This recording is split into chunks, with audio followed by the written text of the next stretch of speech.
de um crime, uma atitude criminosa de um sujeito que grampeou um juiz, Ministério Público, certamente está nos grampeando a todos nós brasileiros e pior, solta esses vazamentos a conta-gota, fora de contexto, criando as suas próprias versões. Não se ouve um áudio, um print, ou seja, quem é que pode garantir que aquilo não é texto dele mesmo?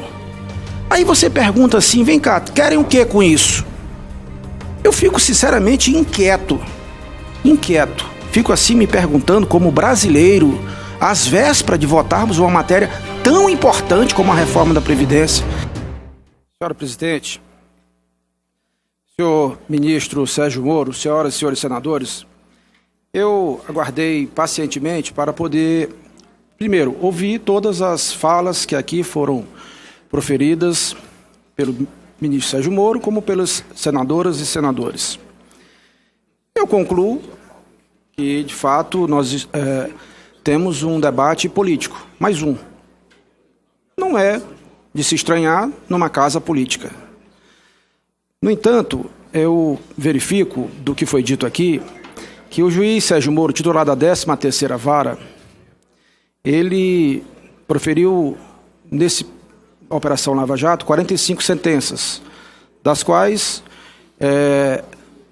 teve 44 recursos. Ou seja, o Ministério Público, inconformado com as decisões do juiz, recorreu. Então, eu não consigo enxergar com luz nada do que está aí dito.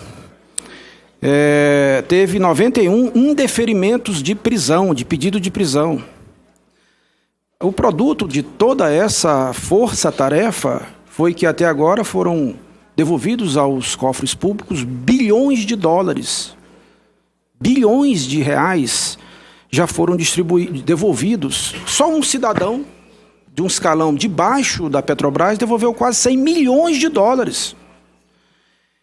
Isso é motivo suficiente para deixar qualquer um estupefato.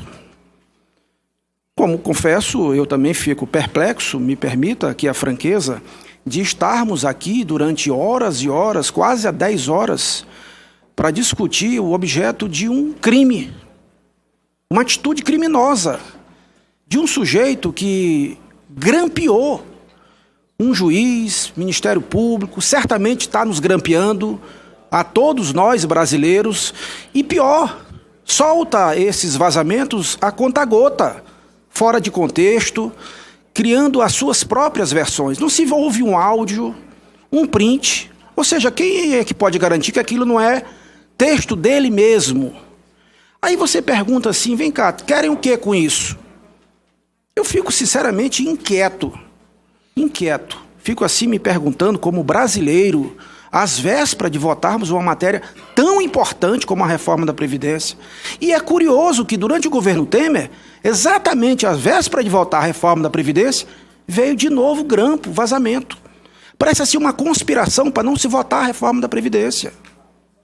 Uma matéria tão necessária, não é importante só, é necessária para o país. Então, quando eu ouço falar assim, força-tarefa, é força-tarefa. Ou seja, como é que um juiz não conversa com o procurador? Como é que a polícia não conversa com ele? Ou então não é força-tarefa. Veja, se o juiz Sérgio Moro, ele proferiu tantas sentenças, 45 sentenças, ele como juiz, como qualquer outro juiz, não tem o direito de passar na frente de outras ações judiciais que estão lá. Então, se de repente alguém tem uma ação de desapropriação, por exemplo, ou seja lá o que for, tem uma ordem cronológica. E por que que ele teve tanta produção? Porque essa 13ª Vara se transformou numa vara especializada em relação ao caso da Lava Jato. Ou seja, não era uma vara qualquer.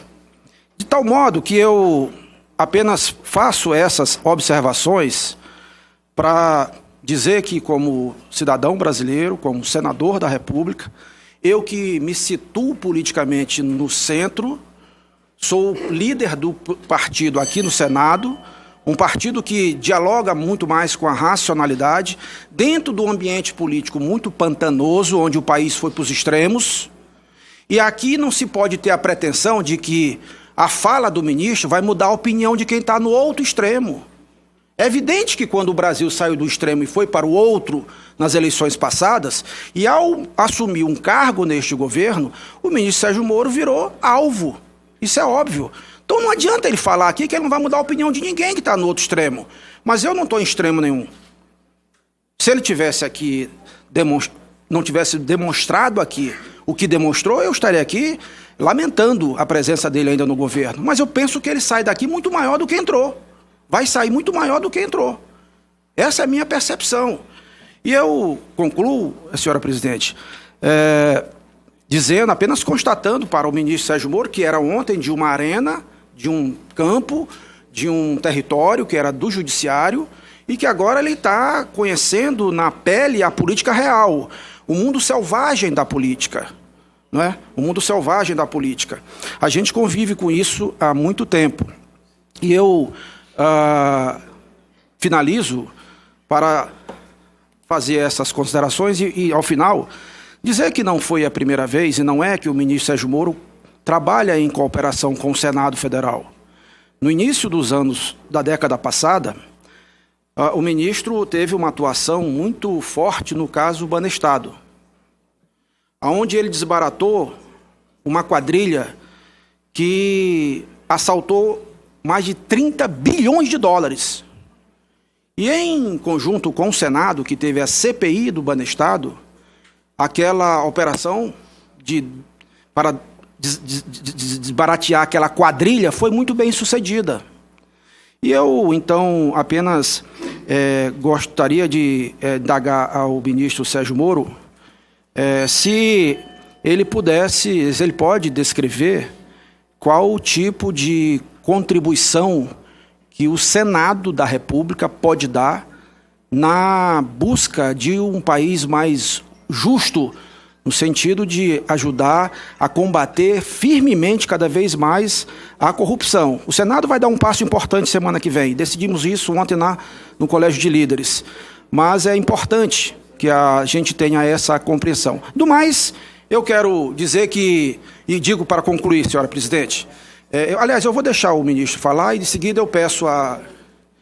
Desculpe, senador, eu não sabia, e eu dei mais 2 minutos, que era o da réplica a Vossa Excelência, mas eu passo a palavra ao ministro e dou pelo menos mais um minuto para a conclusão. Eu peço desculpa, Vossa Excelência, no princípio, falou que eu entendi que não iria fazer pergunta. Eu passo ao ministro e dou mais 1 minuto para Vossa Excelência. O erro foi meu de não ter indagado a Vossa Excelência. Sem problema. Senhor senador, eu, da mesma forma, agradeço as gentis palavras, né, e o voto de confiança em relação a isso. De certa maneira, eu de fato me sinto com alguma perplexidade, né, de ter que responder, vou dizer nessa casa, né, mas vivenciar desde a divulgação desses episódios, ter que ficar explicando o conteúdo de supostas mensagens que foram hackeadas criminosamente com o objetivo de obstaculizar investigações de corrupção e que sequer a autenticidade delas foi atestada por alguém de alguma maneira independente. Então, como esse site obteve isso? Tudo bem, não quer manter o segredo de fonte, mas o site diz que atestou a autenticidade disso. Então, como ele atestou a autenticidade disso? Como que ele fez a verificação? Que tipo de material que ele recebeu?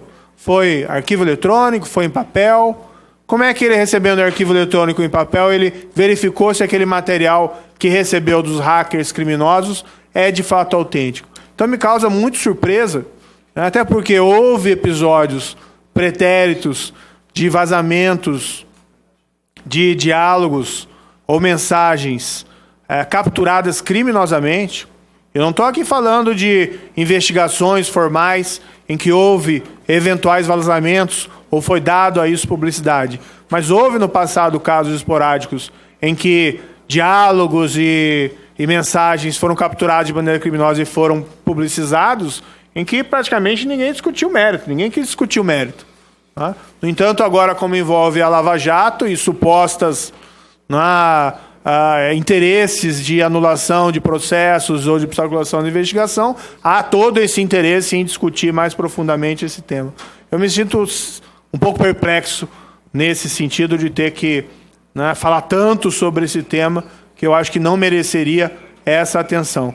Mas eu agradeço as suas considerações, né, e fico feliz de poder contar realmente com o seu apoio. Eu acho que um dos passos importantes para que nós possamos avançar é a discussão do projeto anticrime, tanto na Câmara como aqui no Senado. Tudo bem, tem a discussão da Previdência, a gente entende a prioridade da Previdência, não é? Eu acho que é um tema realmente fundamental, porque nós precisamos deixar as regras mais iguais, e, por outro lado, nós temos um problema de crise fiscal, mas nós temos que passar a discutir também outros temas, e entre eles eu acho que o projeto anticrime tem medidas importantes para o aprimoramento da nossa legislação. Semana passada ainda editamos uma medida provisória, essa semana, com o presidente Bolsonaro, também uma medida provisória importante, que acelera a venda de bens sequestrados do tráfico de drogas. O tráfico de drogas gera muito dinheiro, todos nós sabemos disso. Existem bons processos, levam a grandes apreensões, não só de drogas, mas de bens vinculados ao tráfico de drogas. E relativamente a esses bens imóveis, em geral, nós os negligenciamos. Vemos pátios, veículos enferrujando, às vezes embarcações, às vezes aviões, tudo se perdendo, nós poderíamos utilizar isso de uma maneira melhor. Uma das propostas da medida provisória é exatamente acelerar esse procedimento de venda. Então, acho assim, a gente tem que olhar para o presente e olhar para o futuro para que nós possamos construir soluções legais para essas questões prementes que envolvem a segurança pública e a justiça. Beto. Oi, em um minuto apenas eu vou dizer o seguinte. Se fala muito nessa debate aqui, entre a conversa de juiz com promotor. Eu não sou advogado, mas eu entendo que se a premissa fosse verdadeira de que o promotor não pode conversar com o juiz, o advogado também não pode conversar com o juiz. Não pode entregar memorial, não pode fazer nada. E olha que o advogado, diferente do promotor, ele não pode mudar de posição no curso de um julgamento, senão ele fere o código de ética da OAB. Já um promotor que oferece a denúncia, ele, se convencido do contrário, ele pode pedir absolvição do réu. Pode pedir absolvição do réu. De tal modo que é absolutamente natural isso. Até porque isso está expresso em lei também. É a própria lei que foi editada e sancionada pela presidenta Dilma, que é a Lei 12.850/13, onde fala de cooperação entre as entidades. De tal modo que eu estou muito confortável para fazer essas manifestações e volto a dizer, eu saio daqui hoje da CCJ muito mais confortável do que quando começou essa sessão em relação a esse caso. Agradeço. Com a palavra, senador Paulo Rocha. As palavras colocadas. Em relação a essas denúncias, essas divulgações, o que eu acho apenas é o seguinte: tudo bem, o site lá escolhe como ele quer fazer essas matérias, mas se ele diz que tem o maior escândalo do século, se ele diz que tem provas de graves ilícitos cometidos por procuradores, juízes envolvidos nessa operação, então pega o material, entrega para uma autoridade, sem prejuízo da publicação das matérias. Aí vai se poder verificar por inteiro esse material, o contexto no qual ele foi inserido e, principalmente, verificar se esse material é autêntico ou não. Porque até agora nós não temos nenhuma demonstração da origem desse material. Claro que ele, eventualmente, pode querer preservar a fonte, não é? Mas, afinal de contas, como se pode afirmar que esse material é autêntico ou não? Agora, em relação às mensagens que eventualmente tenha trocado no passado com qualquer que seja, né, embora eu não as tenha no meu aparelho celular, embora eu não as tenha no tal do aplicativo Telegram, e hoje eu nem tenho controle do meu Telegram, está lá com o hacker ainda, uma coisa assim estranha,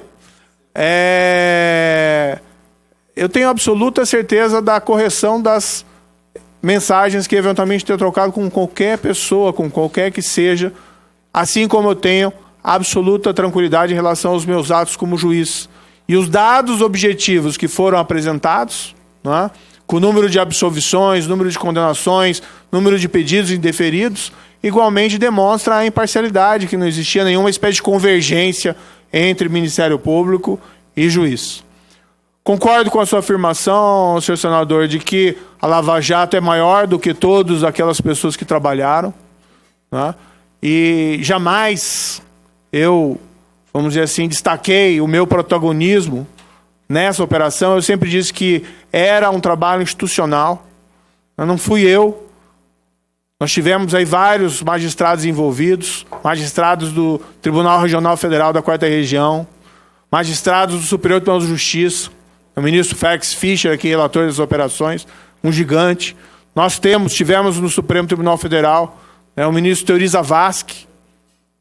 Nós temos agora o ministro Edson Fachin, sem falar de que a operação se espalhou, né? Se espalhou por várias outras jurisdições, porque a corrupção realmente estava disseminada. Então é algo muito maior do que um ou outro personagem envolvido, um outro agente processual envolvido. Tanto assim que eu saí dela, né, pelas razões que já apontei, pela necessidade, por vislumbrar a possibilidade dentro do Executivo poder avançar no enfrentamento à corrupção, também contra o crime organizado e contra o crime violento, e a Lava Jato continuou na mão de outros juízes. Aqueles que imaginavam, sem BIM na 13ª vara aquilo não ia acontecer, continuou. E houve condenações criminais, operações relevantes desde então, e ela prossegue. Eu acho que é contra esse prosseguimento especial que esses ataques hackers estão direcionados. Relativamente à investigação, são duas questões. A investigação é sigilosa, então não se pode informar fatos relativos a essa investigação, sob risco aí de ineficácia. E dois, eu como ministro da Justiça, eu não tenho o papel de, vamos dizer assim, atuar nessas investigações diretamente. O meu papel é mais estrutural. Então, o que foi repassado para a Polícia Federal, quando eu fui vítima, eu informei, meu celular foi hackeado, ou sofreu uma tentativa... Não, ele foi clonado. Houve uma tentativa de invasão do dispositivo, eu repassei a informação, disponibilizei o meu celular foi entregue para a perícia e está sendo examinado. Mas não só o meu, das pessoas também que tiveram atacados, o fato foi comunicado e existem as investigações em andamento. A minha percepção, com base naqueles fatos que já mencionei, é que é um grupo criminoso organizado, não é? Cujo objetivo é obstaculizar o prosseguimento das investigações da Operação Lava Jato. Senador. Senhora presidente,